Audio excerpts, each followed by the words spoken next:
live again from the new Bad Cookie office. Bad Cookie Central in lovely Mount Pleasant. Yeah. So, you've moved. I like the new place. Yeah, no. Both Colin and I are just like, yay, we're not at that old place anymore. We like this place so much better. Me too. The old place was like kind of weird. Well, I mean, there were the weird stains on the walls and sort of how the walls started to bubble and rot. Yeah, it was a weird vibe for sure. Yeah, just not the nicest. It was a pretty old building, so... I had like a lot of nightmares about your place. Really? Yeah. That's weird. Could be any number of things. Yeah, maybe just stress. Yeah. Sorry. But, it's your episode. What are we talking about today, Ariel? Today's topic is the SS Valencia. A boat. A boat! So, to start things off, the SS Valencia was an iron-hulled passenger steamer. Basically a steamship meant for passengers. With people. Yeah. It was built as a minor ocean liner, and originally it serviced New York to Venezuela and back. Oh, sweet. Wait, so when was it doing that? Like... When it was built. Yeah. I've got the whole history here, Topher, if you're willing to be patient. I'm willing. Because there's a lot of things that happen, like... Yeah.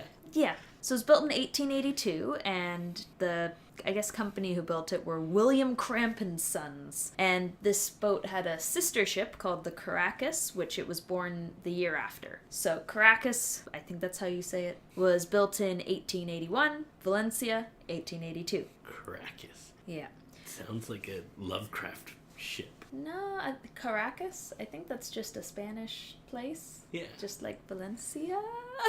So the original boat was 252 feet in length, and it was originally 1,200 tons, but eventually ended up being 1,598 tons. How? I don't know. Cool. Sure, yeah. In 1897, it was deliberately attacked by a Spanish cruiser called the Reina Mercedes. Guess where that happened? It's a pretty famous place nowadays, but for very bad reasons. Ooh, Bermuda Triangle. No, for worse reasons. Venezuela. Differently bad reasons, but also similarly bad reasons. Brazil? No. Alright, you're gonna have to... Guantanamo Bay! Oh... The U.S. has a torture camp, okay? Yeah. Still. Yep. It is 2019, and the U.S., who hates Cuba, Yeah. has a torture camp in Cuba. Yeah, never understand that. But yeah, so the next year, it got sold to the Pacific Steam Whaling Company. I guess after it got attacked, they were like, we don't want this anymore. And so they sold it, and they sailed it around Cape Horn, which is, I think, at the bottom of South America. Yeah. And then back up to the West Coast. Oh. Yes, where it became a passenger liner over here. And it also served some time in the Spanish-American War as a troop ship in the Philippines. It's gotten around. Yeah. And well-used ship. Yeah, and when it was a troop ship, it could carry 606 troops as well as 29 officers. Wow. Yeah, and the owners of the Valencia were paid $650 a day by the army to lease the boat out to them. Nice. Yeah. Do you think they hid their troops in it because it was a passenger ship, or do you think they decked it out as a military ship? I think decking it out as a military ship would be expensive, so why bother? And also, if you're leasing it, you don't want to do any permanent changes. Hiding in the passenger ship. Nice. Yeah, maybe not hiding, because if they're leasing it, they'd have to make it look normal again afterwards. It's not like they bought it. Yeah. It's like a rental apartment, which I am so glad to be done cleaning. Nice. Ugh. Cleaning ovens sucks so much. All right. So when the Valencia got to the West Coast as a passenger ship, she was not very popular because she was, number one, too small. Number two, she was too open to the elements. Oh. Because you know how storms get over here. Yeah, it's gonna rain. Yeah, always. And so that meant that over here she was classified as a second-class vessel. Rude. Yeah. And then the other thing was that her average speed was only 11 knots, which I'm guessing isn't very fast compared to other ships of the time, since they're listing that as a negative. Yeah, it's got to be slow. Yeah. So another issue that she had was that she was really badly designed for winter months. Oh.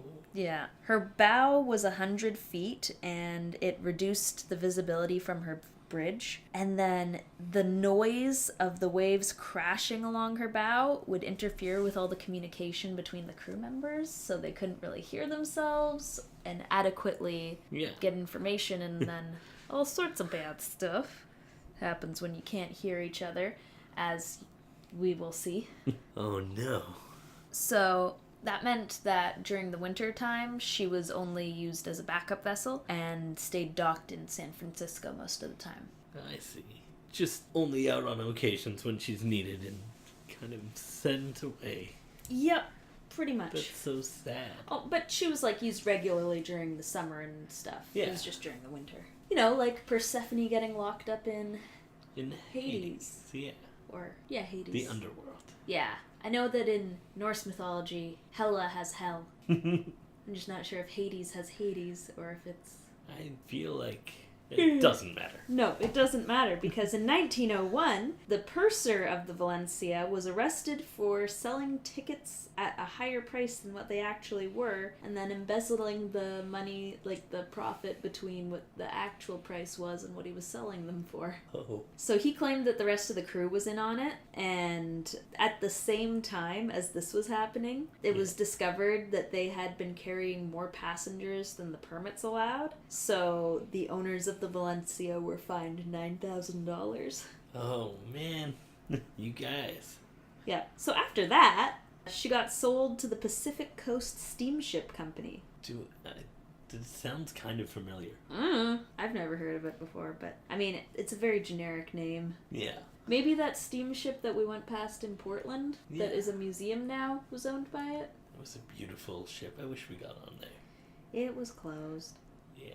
But anyways, back to the Valencia, which, when it was coming back from Valdez, Alaska in 1902, it collided with a steamer called Georgia in Elliott Bay, which is off of Seattle, Washington. So in that collision, one of the hull plates was punctured, luckily above the waterline. So they were able to get to shore and stuff. Lucky. Yeah. Just a small nick. So then another thing that happened was when she had a crew of 62, 3 passengers, and 500 tons of general cargo. She was going from Nome in Alaska back down south, and she ran aground. Luckily there wasn't a loss of life, but it was at the harbor at St. Michael, Alaska in October of 1905. They had to jettison about 75 tons of cargo, and then a tugboat called Meteor helped to get her free. And after that, they continued on their voyage back south. So it is not a very lots of safe problems. ship. Lots of problems. Which leads us to her final voyage. Is it in BC? What do you think? BC is creepy. Yeah. So in January of 1906, she was temporarily put on the San Francisco-Seattle route to take over for a ship called the SS City of Puebla, which was getting repairs done in San Francisco. And so, first off, she's not normally in use during the winter. Nope. So, fun times with this already. Brought out hesitantly, awakened from her deep slumber. Yeah, so the weather in San Francisco at the time was clear, and the Valencia set off on 20th of January at 11:20 a.m. There were 9 officers, 56 crew members, and at least 108 passengers on board. So in the early morning hours of the 21st of January, she passed by Cape Mendocino. Then after that, the weather got nasty. Oh no. Yep. Visibility was very low, and there was a very strong wind blowing from the southeast. This storm also caused a problem for the crew members because they couldn't use the celestial observations that they would usually use at night for navigation. Oh, no. So they had to rely on dead reckoning to determine their position. Dead reckoning. I think that's just, I feel like that's the right way. It's in my gut. Yeah. We gotta go that way. Yeah, maybe they had compasses, but even still, like getting the slight angles right. Anyways, this caused them to miss the entrance to the Strait of Juan de Fuca, which you need to get into in order to get down to Seattle. So, shortly before midnight on the 22nd of January, about 18 kilometers off of Cape Beale, the Valencia struck a reef. Yeah. Yeah. And there was like this whole process. So they struck the reef, and then captain was trying to get the ship to run aground so that it would at least be like floating in a spot to wait for rescue and stuff. Yeah. Which they sort of did, but then they kept hitting rocks and smashing and stuff. Where the ship wrecked was off of Cape Beale and Pachena Point, which are on the west coast of Vancouver Island, and this area is between Port Renfrew and Bamfield. Okay. I can kind of figure that out. Yeah, so it's way further south than Tofino, but further north than Souk. Yeah. Yeah. Oh, poor. It sounds so mismanaged. Yeah. We don't know where we're going, but we're going to keep trying anyways. Yep. We hit some rocks, then we're probably sinking, but, we should keep going forward. Yeah. It's winter, and we knew we shouldn't have taken the boat out, but we did it anyways. Yeah. Well, they took the boat out because they wanted to make more money, Oh, that other boat needs repairs? Well, we want to keep making money. It's a lesson. We need to have constant growth. Yeah. Corporate greed versus the universe. Yeah. And all of its science. So, as the ship was sinking, it was visible from the shore. Yeah. And all but one of the ship's 7 lifeboats were lowered at the same time into the water against the captain's orders, because these lifeboats were improperly manned. Like, the people who were lowering them didn't know what they were doing. Apparently, they weren't properly plugged. All sorts of stuff was going on. So they're just like panicking and trying to get off a sinking ship. Yep. And because of that, 3 of the lifeboats flipped while they were being lowered, which made all the people who were on the lifeboats fall into the water. Yeah. Which is not good for the human body. No. Winter, ocean. No. And on top of that, of the 3 that successfully got into the water, 2 capsized. Oh, gosh. And 1 disappeared. Disappeared? Like, never made it anywhere. Yeah, like no one knew what happened to it. To this day. We'll get into that later. Okay. There's all sorts of stuff to get into. So, an account from one of the people on board, Chief Freight Clerk Frank Len, he recounted, and I'm now quoting him, "Screams of women and children mingled in an awful chorus with the shrieking of the wind, the dash of rain and the roar of the breakers. As the passengers rushed on deck, they were carried away in bunches by the huge waves that seemed as high as the ship's mastheads. The ship began to break up almost at once, and the women and children were lashed to the rigging above the reach of the sea. It was a pitiful sight to see frail women wearing only night dresses with bare feet on the freezing ratlines, trying to shield children in their arms from the icy winds and rain." It was very poetic. Yeah. But, yeah, that would be terrifying. So then, while this all is happening, only 12 men made it to shore. And of the 12 men who made it to shore, 3 of them got washed away after they landed. What? Oh, man. So then the 9 men who were left scaled the cliffs. Because you see where they crashed, it's not a beach. No. It's like 100-foot cliff. So these guys had to scale a 100-foot cliff. And then they were able to find a telegraph line strung between the trees while they were there. So then they followed that to eventually get to like a telegraph outpost. And they sent an emergency thing out to Bamfield and were like, help! Yeah, I mean, all the time in the world, right? Oh, yeah.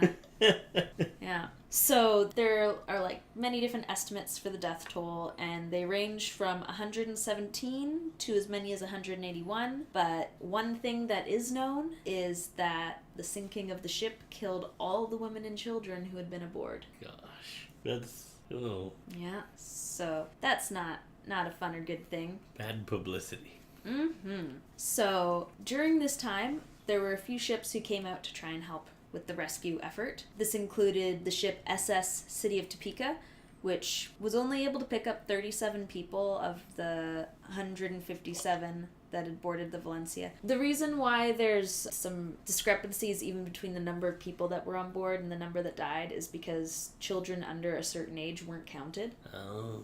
So you can't really tell how many infants and stuff there were. Oh, gosh. Yeah. Another ship that got sent out to check on it was called the Queen, but after it got, like, into the sight lines of the people who were on the ship, yeah, it turned around and left because it decided it was too dangerous. So the people who were on the Valencia were like, Hope!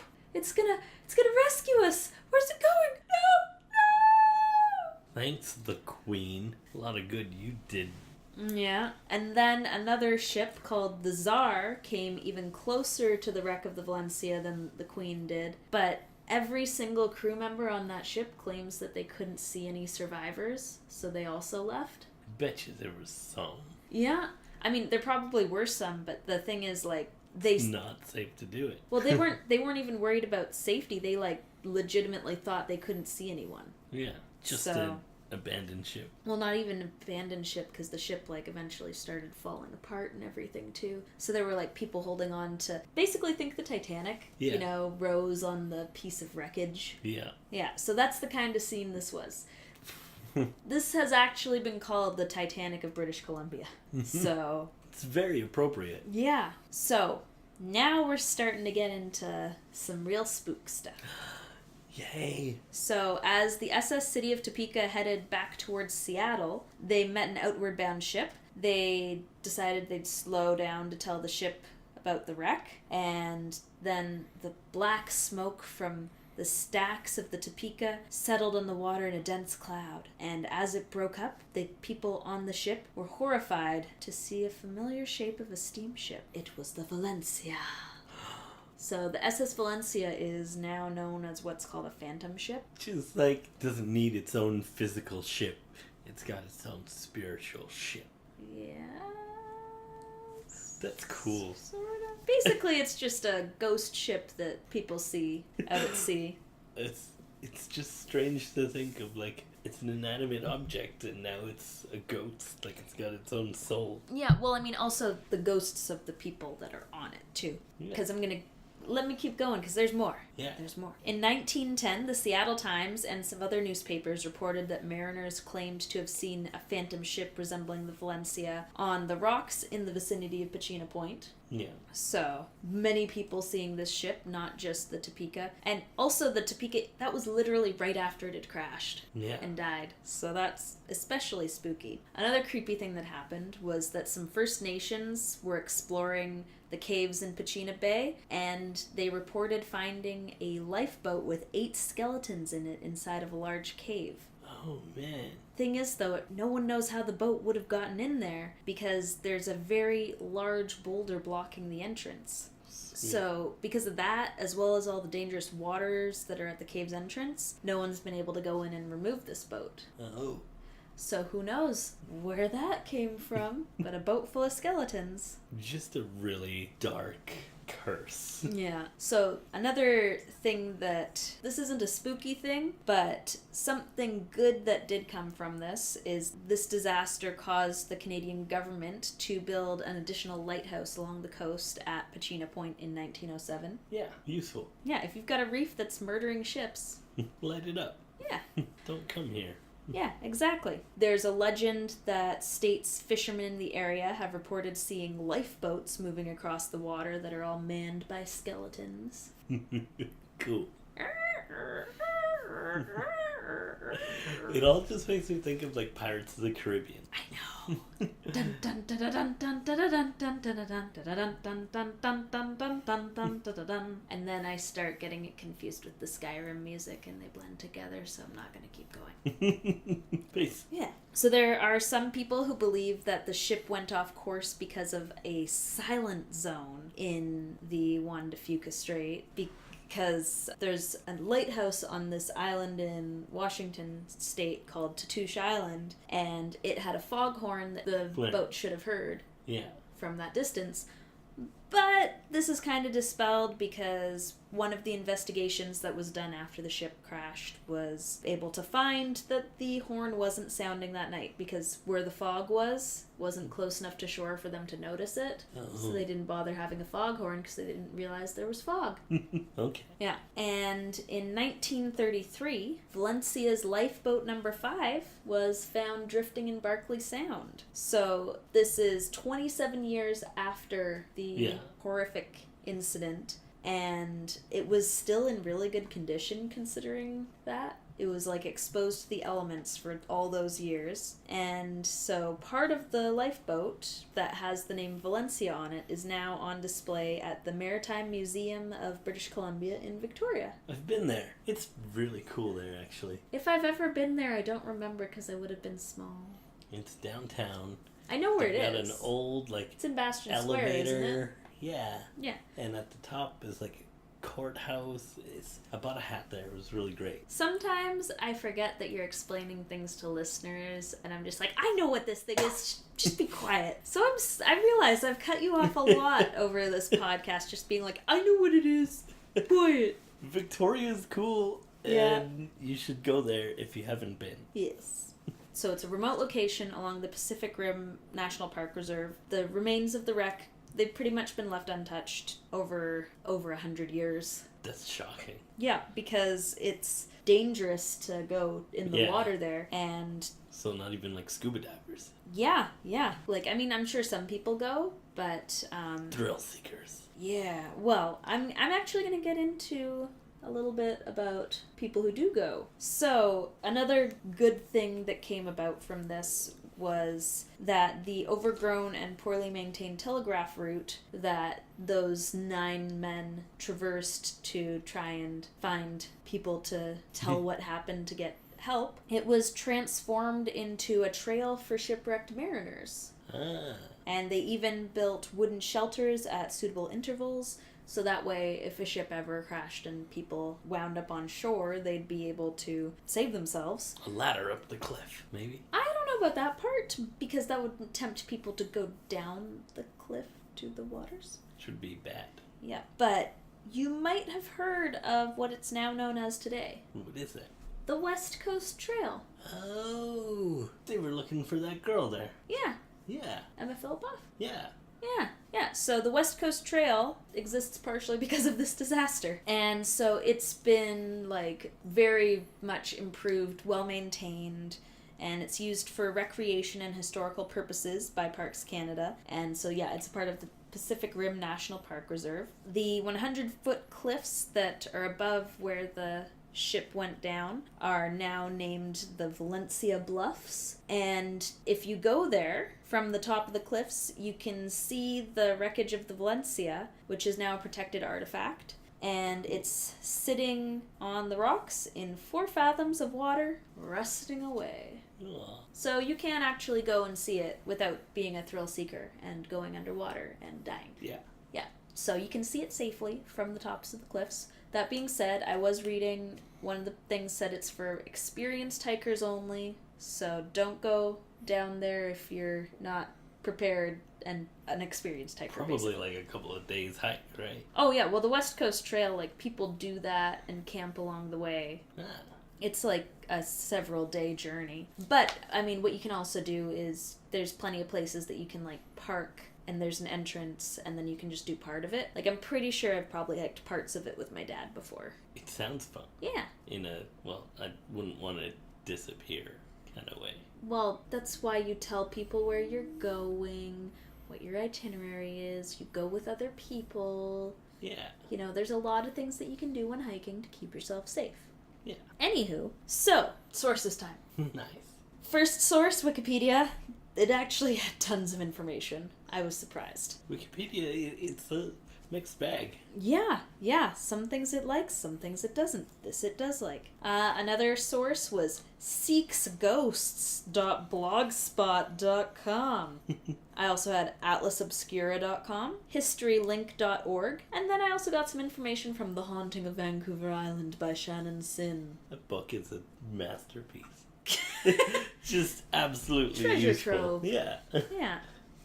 Absolute treasure. But yeah, I mean, there's plenty more information that I also found, but I didn't include it for time's sake. Like, one thing that people were thinking partially caused this was the fact that the captain wasn't used to the route, and then a lot of the crew was inexperienced and hadn't been trained in, like, what to do in an emergency, hadn't run those kinds of drills and stuff, so that's why it was chaos. Yeah, maybe they crossed a ley line.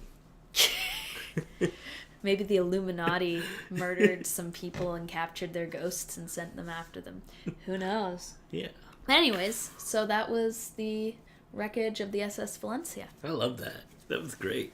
Yeah, no, it was cool to learn about. I wish I'd had more time, but moving is hard. Yeah, but much better. Yeah. I feel like, I don't know, it was heavy. Yeah, no, it's nice and chill here and cozier. Everything's better here. We've got a dishwasher. There's a deck. Like, I can grow plants now. Yeah.